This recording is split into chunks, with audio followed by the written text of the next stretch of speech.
Hey everybody, Marcus here. Recently, Coterie and TFM released videos which, though radically different, tap into the same sentiment. Coterie's video is entitled On Civ Philosophy, Metaphysical Naturalism, and the Extrapolation of Individualism. TFM's video is entitled Chaos is a Ladder. I have linked to both videos in the description. Now, TFM's video showcases a clip from Game of Thrones accompanied by a quote from Nietzsche.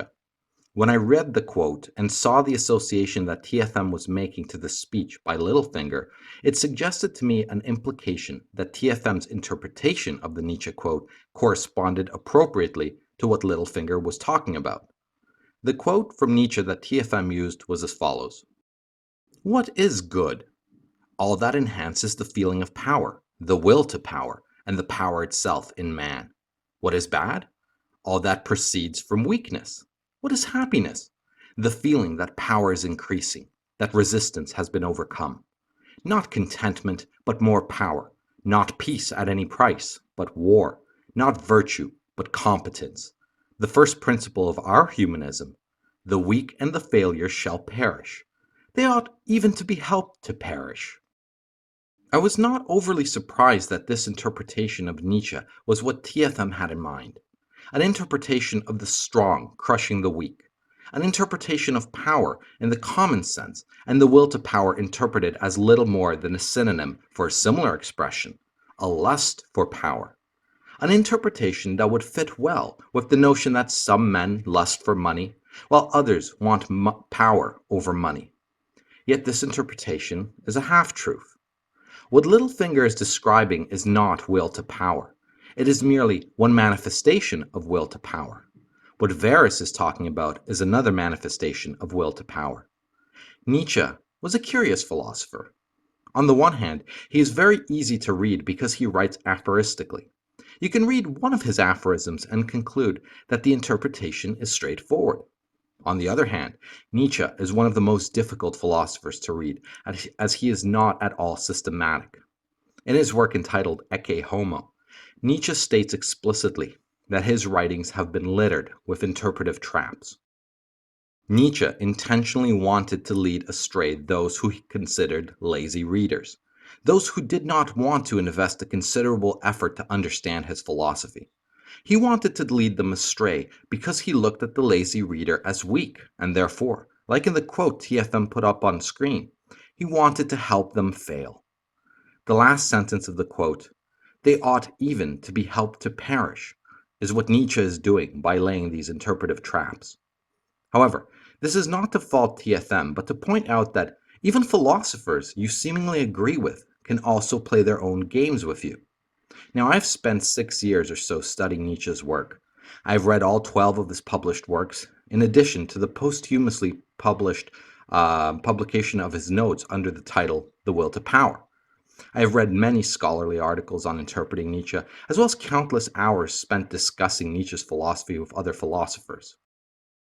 When I first started my channel 2 years ago, no one was talking about Nietzsche's work. Stardust had brought Schopenhauer, well, to a limited extent, into the conversation, but it was really through my efforts that I believe that Nietzsche has entered the conversation in a more mainstay way within MGTOW. However, I knew that if this ever happened, that I would face this exact interpretive challenge amongst those who wish to draw from Nietzsche.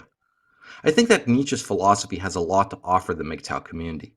However, I also know of the grave dangers that come from reading Nietzsche badly.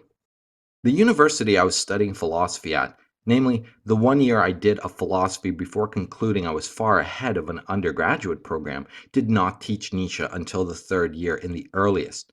There was a specific reason for this. They had a few suicides amongst first-year philosophy students in years prior due to a poor reading of Nietzsche. Now, this is a danger that even exists among adult readers. Nietzsche can be dark, but more devastatingly, Nietzsche can be read very nihilistically. There were 2 kids who, after reading Nietzsche, came to believe themselves to be a manifestation of the Ubermensch.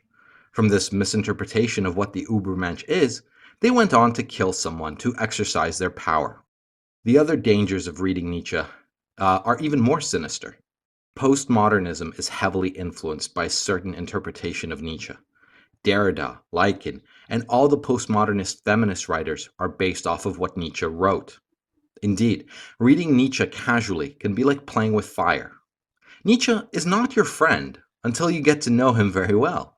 He is a suspicious trickster with an enchanting polemic style that, if you are not careful, can lead you off a cliff. Coterie's video, on the other hand, only tangentially invokes Nietzsche. Coterie provides expositional work on the Sith philosophy from the Star Wars franchise. The Sith philosophy, through an indirect path, is ultimately influenced by Nietzsche's writing as well. In fact, a great deal of these order versus chaos, good versus evil motifs in modern culture are analogous to the difference between Platonism and the philosophy of Nietzsche. One example I used before is the difference between the Vorlons and the Shadows in the Babylon 5 series. The bad guys in media are no longer cartoony representations of evil. Their motivations are more complicated.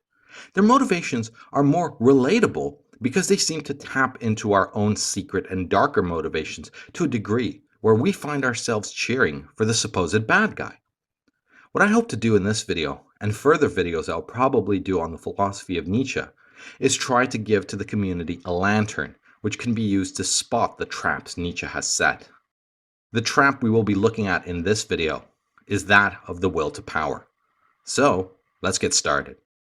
One of the phrases most commonly associated with Nietzsche, in fact, the phrase most commonly associated with Nietzsche, is the phrase, the will to power.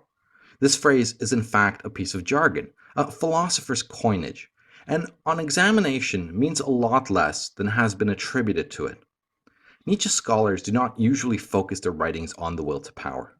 This is somewhat at odds with some of the most recent work on Nietzsche. The most notable example is the German philosopher Martin Heidegger, who has a 4-volume work on Nietzsche in which he talks about the will to power as the philosophy of Nietzsche, as Nietzsche's central metaphysical idea. In the analytic tradition, too, books are coming out talking about the will to power as the core of Nietzsche's philosophical system. However, it is usually understood that the reality of Nietzsche's philosophy is not actually rooted in the will to power. However, it is an important concept in Nietzsche's work, so we should examine it. One of the reasons that the will to power has been taken as such an important idea is that Nietzsche describes himself with some enthusiasm as having discovered it. In a way, well, this is correct. But in another way, it does not acknowledge his predecessors. There were 2 main sets of precursors to Nietzsche's thought. The first and most obvious is the philosopher Schopenhauer. Schopenhauer believed that all of life, everything moving, strives to keep itself going. Beyond itself, it strives to keep its species going. Schopenhauer describes the fundamental impulse of the will as manifest in our world, the phenomenal world, as being a will to life. Basically, this can be understood as a will to self-preservation and reproduction. In some passages where Nietzsche mentions the will to power, he indirectly opposes will to power to the Schopenhauerian notion of the will to life.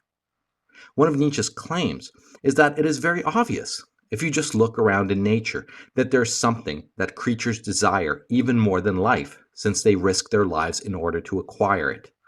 What they desire is power, vitality, or perhaps creative self-expression. They see themselves as only barely succeeding if they maintain themselves in existence. There's a desire to enhance themselves, even if that involves losing their lives. On the one hand, when you encounter Schopenhauer, this appears to be something like a biological drive. We should keep in mind that for Schopenhauer, the entirety of the phenomenal world, including inanimate matter, as well as biological entities, are all expressions of will. This is one of the reasons why will to power seems to be a kind of metaphysical concept as presented by Nietzsche. Another basis for this metaphysical reading, a reading where will to power is a fundamental reality in general, comes from Nietzsche's notes. One famous passage, particularly after, Oliver Stone gave Jim Morrison this quote, goes as follows. "This world, a monster of energy, without beginning, without end. The world is the will to power, and nothing besides." It is a very dramatic quote, but it is difficult to interpret what it means. The content of this quote most likely traces to Nietzsche's other source of influences, namely the scientific worldview of his time. Most of science preceding Nietzsche's time had involved models on the basis of mechanics, where inanimate matter intersected with inanimate matter in order to create certain kinds of collisions, and so on. Nietzsche was particularly enthusiastic about a growing movement in physics that suggested that the basic stuff of the universe was not inert, but instead a matter of points of power. This is a little unclear in terms of trying to spell out what exactly these points would be like, though. In our modern view, this would probably translate to something akin to dynamic energy, the vision that matter and energy might at times be the same thing. Einstein's formulation of E equals mc squared, the interchangeability of matter and energy, is probably along the lines of where Nietzsche wanted to go in his thinking. Nietzsche was quite delighted with the idea that one might view a basic scientific system as dealing with dynamism rather than inert matter that somehow has to be motivated and moved. It can be interpreted that Nietzsche was suggesting that the basic stuff of reality had a form of will of its own. To view movement as primary rather than stasis was seen as something very much in line with Nietzsche's way of looking at things. So, passages like the one we just read from Nietzsche lend support to the idea that Nietzsche was trying to come up with a fundamental cosmology, or vision, of the basic stuff of the universe. In his published writings, however, Nietzsche does not talk about the will to power so much in this light. In fact, in his published writings, Nietzsche avoids making any assertions about the will to power. He very famously makes it clear that the will to power is a kind of thought experiment, or, as Nietzsche said, as my theory has it. In other words, Nietzsche does not present will to power as absolutely true, but instead as something that he has speculated about. The will to power is something Nietzsche thinks is worth considering, and indeed something worth trying on as a thought experiment. If one takes this view of reality, not surprisingly, psychological reality is going to follow suit. In some parts of his writings, Nietzsche also talks of power in a more straightforward way, the desire to control others or the power to influence. This way of speaking of power ought to be somewhat distanced from the notion of the will to power. However, the common and straightforward motivations for power can be seen as primary psychological motivations and manifestations of the will to power, but not will to power itself. Nevertheless, it is important to clarify that Nietzsche does not think that the power that human beings want is necessarily the kind of obnoxious, assertive, domineering kind that we associate with the ancient practitioners of master morality. For example, in a passage from Nietzsche's work entitled The Gay Science, Nietzsche makes very clear that benefiting and hurting others are both ways of exercising one's power upon others. While one can usually see that hurting others does exhibit one's power, it may seem less obvious why benefiting others is a kind of expression of power. The fact that Nietzsche often sees opposite forms of human expression to be motivated by the same thing, an idea that is fundamental to Nietzsche's psychology, shows that Nietzsche's idea of power is quite open and unspecified. It only gains specification in particular cases, in particular human situations, and it might be viewed as a virtue and not necessarily as a vice. The primary way in which history has progressed, in Nietzsche's opinion, was always motivated by someone or some group's desire to express their power, but not necessarily politically or militarily. Indeed, there are many ways of expressing power. These ways change from time to time, and as we said, it is not always as straightforward as politics, military, or plain aggression in general. In Nietzsche's work entitled Daybreak, Nietzsche writes, "The meanings of the craving for power have changed, but the same volcano is still glowing. What one formerly did for God's sake, one now does for the sake of money, which now gives the highest feeling of power." Perhaps, if we were to extend this quote to reflect modern times, we could also add that victimhood gives many people today the highest feeling of power.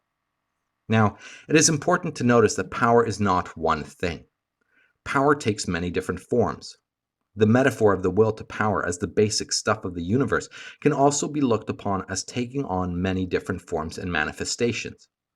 While physicists talk of energy, the truth is that almost everything interesting that they say is about some particular kind of energy or some particular manifestation of energy. So too, with power we should distinguish well. Nietzsche is very clear that we all do what we want to do, and what we want to do is increase our power.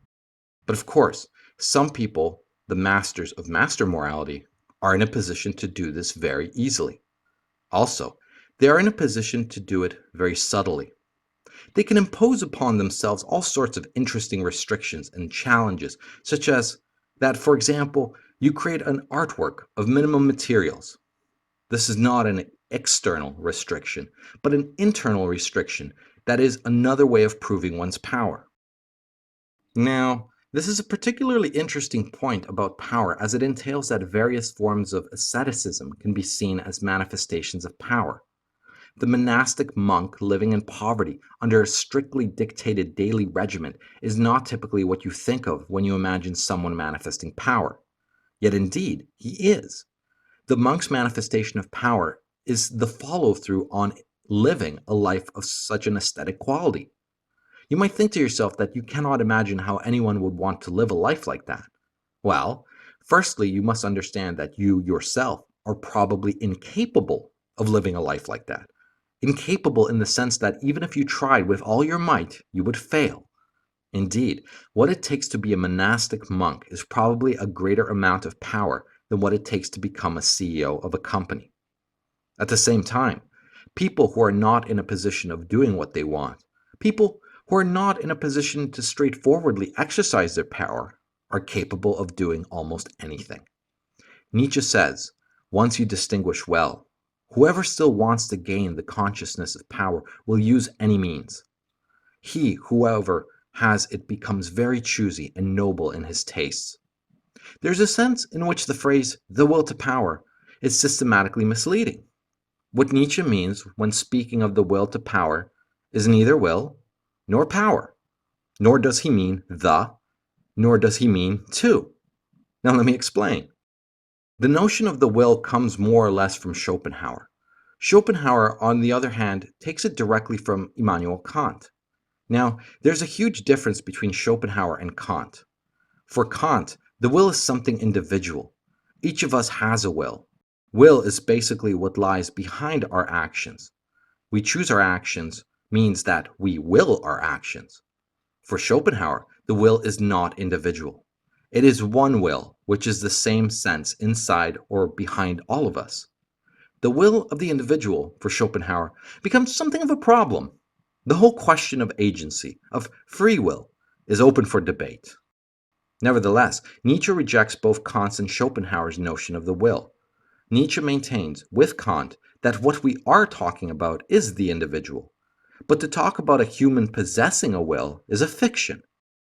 The idea that there's some agent, that there's some special force behind our actions which is somehow cut off from, insulated from the causes and effects of the natural world, including the workings of our brains, well, that can only be a philosopher's fantasy. It has nothing to do with how we actually work. So, to talk about the will in the Kantian sense is nonsense, except for the fact that Kant is right to focus in on the individual. With Schopenhauer, the problem is the opposite. The problem is the notion that there is one and only one will as a metaphysical entity. Nietzsche, throughout his philosophy, rejects metaphysics. The idea of a metaphysical will is something Nietzsche wants to reject as well. What Nietzsche is talking about should not be conceived of as a will per se. One may merely talk about a motive to power more correctly. By using the word power, we open up a whole bunch of possible misunderstandings. Most importantly, there is the idea that power means military or political might. The Germans actually distinguished these two things by talking about Reich when referring to political power. The word that Nietzsche actually uses is Macht. But to think of Macht as the English word power lends itself to a misunderstanding. A better English translation would be a word like strength or even self-expression, though neither can be a literal translation. So, what Nietzsche is referring to by the phrase the will to power might be better thought of as the will to be oneself, the will to show oneself for what one is, the will to feel alive and feel vital and creative. Now, what about the and to? Well, the very simply indicates that there is some singular thing towards which the will aims. If we are talking about Schopenhauer's concept of the will, using the word the makes perfect sense as there's only one will in Schopenhauer's theory. But we're not talking about Schopenhauer. For Nietzsche, it is the many manifestations and the many differences that are of importance. What about the word to? Well, to very simply indicates a kind of goal orientation. The idea that what we want is to achieve a certain goal, to increase power, to get power, and so on, is very misleading for Nietzsche. What Nietzsche is talking about is indeed something different than some goal-oriented approach. Indeed, there is a tendency to think of the will to power as wanting some desirable state. One thing Nietzsche thinks is desirable about the expression the will to power is that it is always on the way towards something. So there is no sense in which one completes the project. You cannot get enough power in the sense that Nietzsche means it. Many of the goals that people set for themselves are quintessential and very clear manifestations of the will to power. Someone who runs for high office is seeking power in a straightforward way. Another example is someone who seeks wealth. But also, someone who seeks knowledge or truth is exercising will to power. Nietzsche is very clear about the fact that the will to truth is a manifestation of will to power. In his work, Thus Spoke Zarathustra, Nietzsche says, "Will to truth, you call it? A will to the thinkability of all being? This I call your will. All of being you want to make thinkable, for you doubt, with well-founded suspicion, whether it is thinkable. Yet it shall yield and bend for you. That is your entire will, a will to power." Also, when you speak of good and evil and valuations, many of the more spiritual types of projects that have been fundamental to not only Western society, but to human civilization in general, Nietzsche would view as manifestations of will to power. In fact, these projects are very subtle, but also broadly based. Nietzsche claims that one wants reality to bend to one's will, to make reality form itself in accordance to one's own mind. Again, SJWs manifest this form of will to power when they wish to convince humanity that sex is a social construct. This reality reshaping instinct has to be viewed as the very basic drive to power. What Nietzsche has in mind is that it is essential that will to power be understood as something driving the present. Will to power, in a way, is an engine that motivates a person in the present tense. Even if one achieves high office or wealth, that does not satisfy will to power. What matters is where you are in the present. Will to power can be seen in a similar light to how well we see hypergamy. What does hypergamy want? More. Will it ever be satisfied? Well, perhaps only for a moment. So too, in this way, the will to power is the engine that continues to push the human being. Will to power is never extinguished, in that life itself is never extinguished. The individual might die eventually, but until that last moment of consciousness, there's always the compulsion of will to power. In this way, no particular individual goal will satisfy it, and there's no particular individual manifestation of will to power that is more will to power than any other. What Nietzsche does to Schopenhauer's notion of will is to give the will more specification in individual cases. So, all human motivation Nietzsche sees as a motivation towards power. Some of Nietzsche's analyses of will to power target very subtle manifestations that on the surface do not look like will to power at all. For example, seemingly altruistic servitude. Nietzsche thinks that in each person's particular psyche, whatever form the will to power takes, there's always this drive to enhance one's vitality, to fully express oneself. It is only when one is feeling relatively sick or relatively tired that one tends to recede. Even then, it is only to regain one's strength for further expression. The way the will to power functions in each person is not something Nietzsche is going to predict in advance. Will to power is not something he limits to metaphysical accounts or cosmological accounts or accounts of the basic stuff of the world.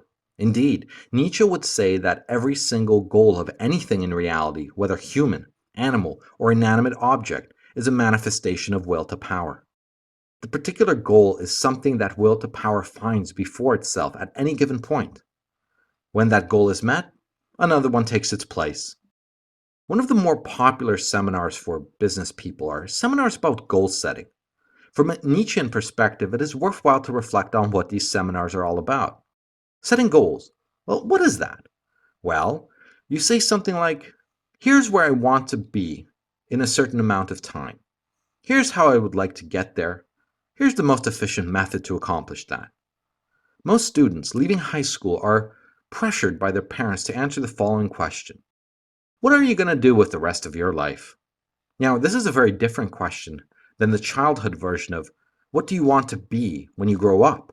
The first question has a sense of urgency and a sense of practicability that the second question does not. What these kids do in answering this second question is say, here's what I should be. And they set a goal such as, I would like to be a millionaire by the time I'm 30. Or, I'd like to be the CEO of a company by the time I'm 35. But what gets left out in such answers? What gets left out is any conception of interest, or any conception of whether or not this is the right thing for you to do. Even, in some sense, any conception of one's own talents and abilities. There's a saying I heard a while back that says, do what you love and the money will follow. Well, this saying makes a very good point. The basic idea is that life consists in doing what you love. What you love, on the other hand, is not something you have been told to do from the outside. What you love is something you discover in yourself through experimentation and trial and error. Doing what you do because you love it is not a guarantee, but the best possible advice on how to succeed in doing what you do.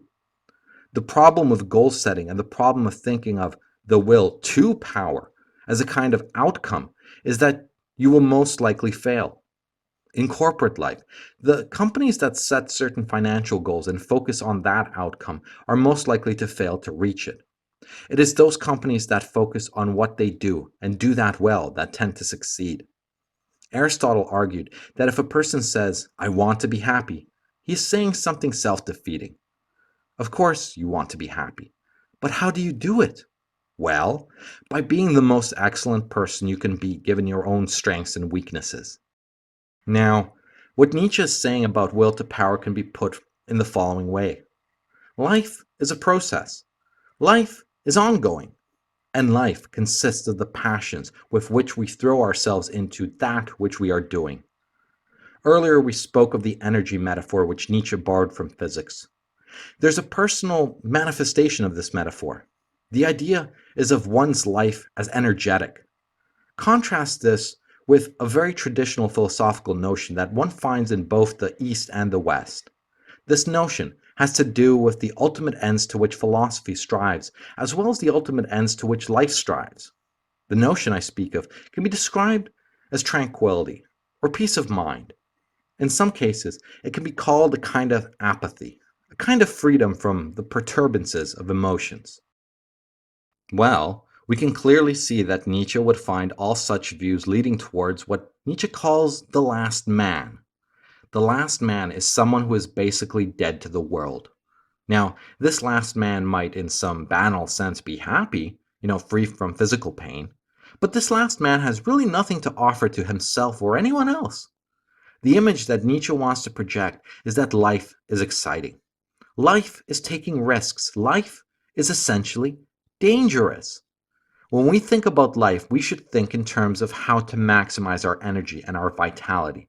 That is what life is all about. It is with this edict that Nietzsche put forward that Nietzsche comes into conflict with Darwin. Nietzsche disagrees with the notions of natural selection and survival of the fittest because, in fact, it is most likely that it is not the best that survive.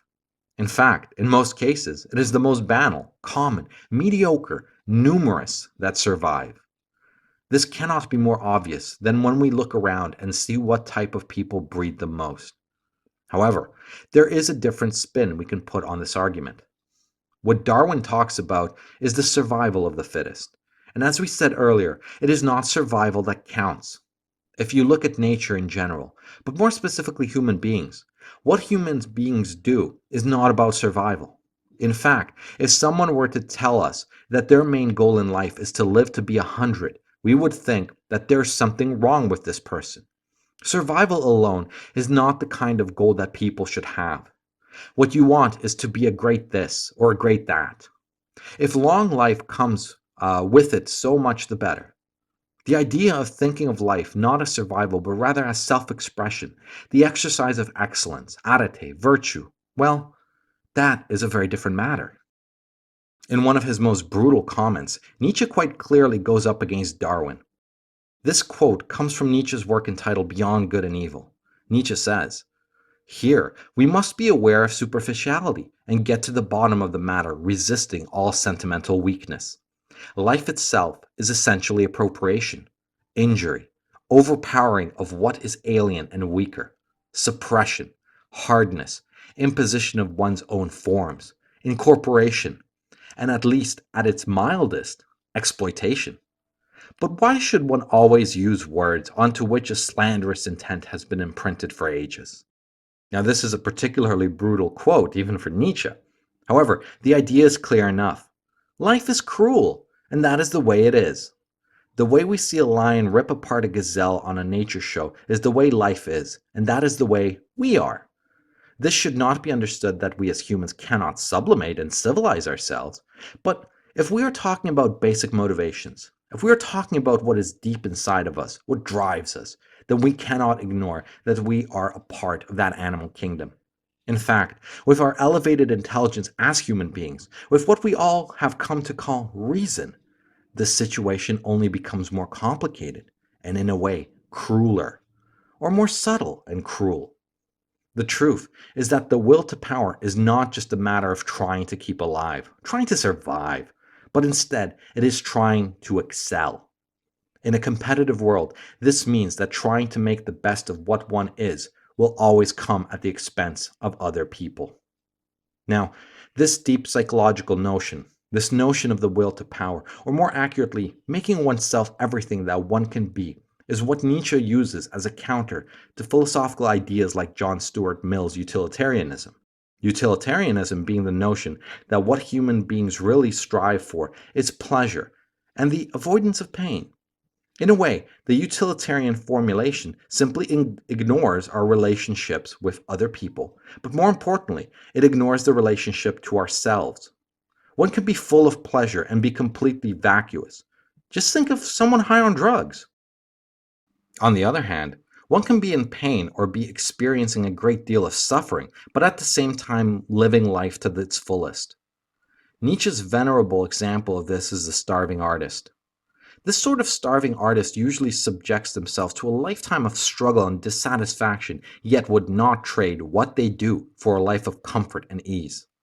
Once again, we need to be reminded of the formulation of the will to power as something you're always moving towards. There is no point of satisfaction. This is not a matter of greed or a matter of Schopenhauerian pessimism. The very nature of being creative is that you cannot long be satisfied with what you have done before you move on to your next project.